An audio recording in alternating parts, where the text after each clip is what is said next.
Well, in true Lake District fashion, the weather has taken a turn for the worst.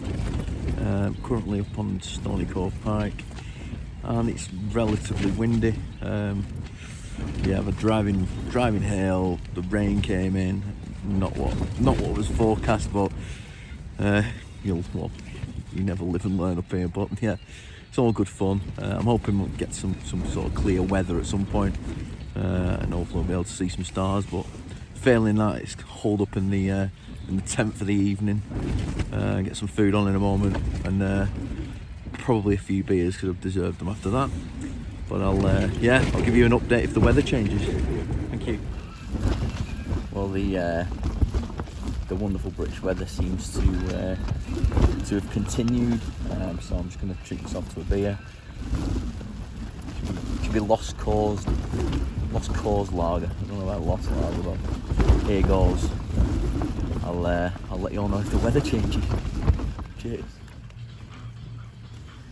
Well, the weather hasn't changed much, to be honest. I've just had a quick look on the weather forecast, and I think it's in for the night. So I've had a few beers, which felt well deserved. Checked the guy ropes; they're all solid. So looks like just hole up for the night. See what tomorrow brings. I'll give a bit more of a. Well, I plan on doing a bit of a brief overview of my kit and a few other things, but it hasn't worked out. As for the introduction, that went right out the window as soon as I started pitching up. And just going to enjoy this now, and then get in my bag and call it an evening. Thanks for tuning in.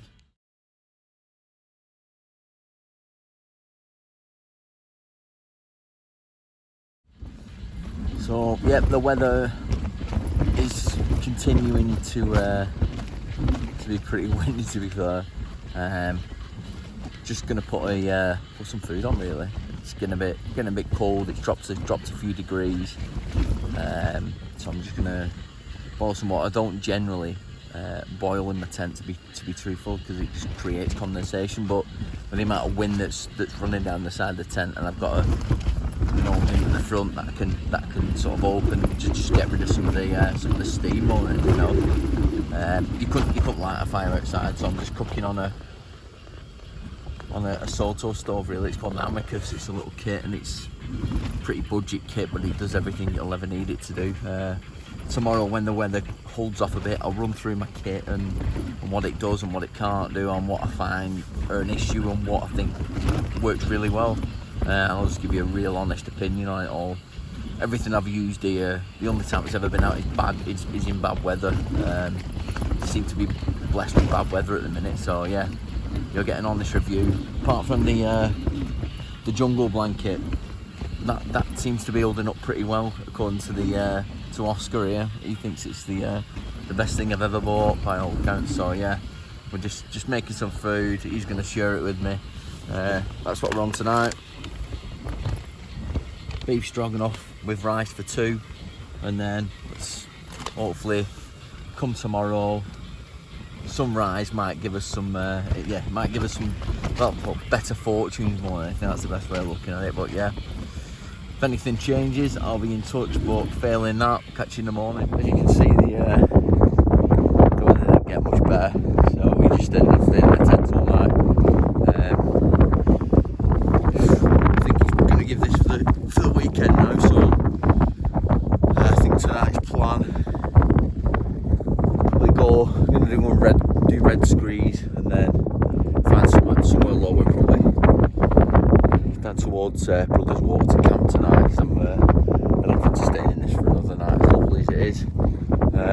As has been said on previous videos by other YouTubers, leave no trace. Only thing I've left there is a bit of melted snow and some flat grass.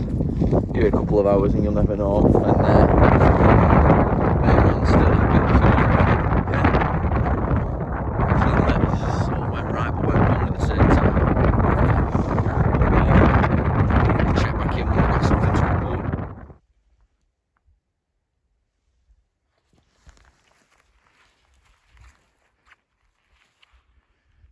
First time the wind's eased. I've just dropped into a bit of a hollow. It's a nice welcome break from it, to be honest. Plan is now, we attempted to go over to Kentmere Round up Thornthwaite Crag, I think it is, off the top of my head. I've done the Kentmere Round a few times before, but I've never done it, been up to it from this route, and was going to come off Grey Crag, but once we got into the sort of dip up towards Thornthwaite Crag, the weather just up that middle of the valley where I think Hayes Water's down there, it's just like a wind tunnel and it's freezing cold, so not knowing the route and having the dog with me, it just seems a bit of a risk I'm not willing to take. So he'll live to fight another day, that one. So plan is now back to the car, dump the litter, pick up some more fresh supplies, and have a quick look at the map and try and plan a route that's I'm going to be able to see something. I can always come back and do them another day. It's pointless taking any risks, and they're not fells that I've ever walked before, so it was more of a to get a few Wainwrights off this trip than anything else. But if you don't know the terrain very well, and I can't tell landmarks off anything, I just can't see anything, so it's just not worth it. There's nothing soft about turning round and playing it safe. So yeah, I'll come back to you when I know what the plan is for night 2. Cheers.